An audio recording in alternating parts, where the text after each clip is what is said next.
السلام علیکم ورحمۃ اللہ وبرکاتہ۔ 7th کلاس کے بچوں، آج کا موضوع ہے ڈاک کا نفر ٹکٹ کا آدھا پیرا رہ گیا تھا، تو وہ آج آدھا پڑھیں گے، آدھا کل پڑھیں گے انشاءاللہ۔ اس طرح حاجی 7 سال تک روزانہ بلا ناغہ اپنے مالک کو لینے کے لیے اسٹیشن جاتا رہا۔ دھیرے دھیرے حاجی کی شہرت بڑھتی گئی۔ ایک دن ایک اخبار کے نمائندے نے حاجی کے بارے میں پوری معلومات حاصل کی۔ اس نے اپنے اخبار میں ایک مفصل مضمون لکھا۔ مضمون کی سرخی تھی 7 سال تک مالک کا انتظار۔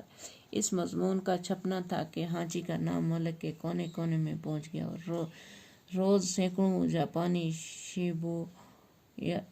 شیبوا اسٹیشن جانے لگے۔ حاجی کو دیکھنے کے لیے لوگوں کا تانتا بنتا رہا، لیکن حاجی ان باتوں سے بے خبر اپنے مالک کا انتظار کرتا رہتا۔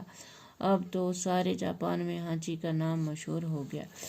1933 عیسوی میں جاپان کے ایک مشہور فنکار نے جاپان کی ایک نمائش کے لیے حاجی مجسمہ تیار کیا۔ یہ مجسمہ اتنا مقبول ہوا کہ جاپانیوں نے پیتل کا ویسا ہی مجسمہ بنانے کے لیے چندہ جمع کرانا شروع کر دیا تاکہ اس کا مجسمہ شیبوا اسٹیشن کے سامنے لگا دیا جائے۔ 12 اپریل 1934 عیسوی کو اس کی نقاب کشائی کی گئی۔ کہا جاتا ہے کہ اس سے پہلے کسی مجسمے کی نقاب کشائی کے وقت جاپان میں اتنا بڑا مجمع کبھی اکٹھا نہیں ہوا تھا۔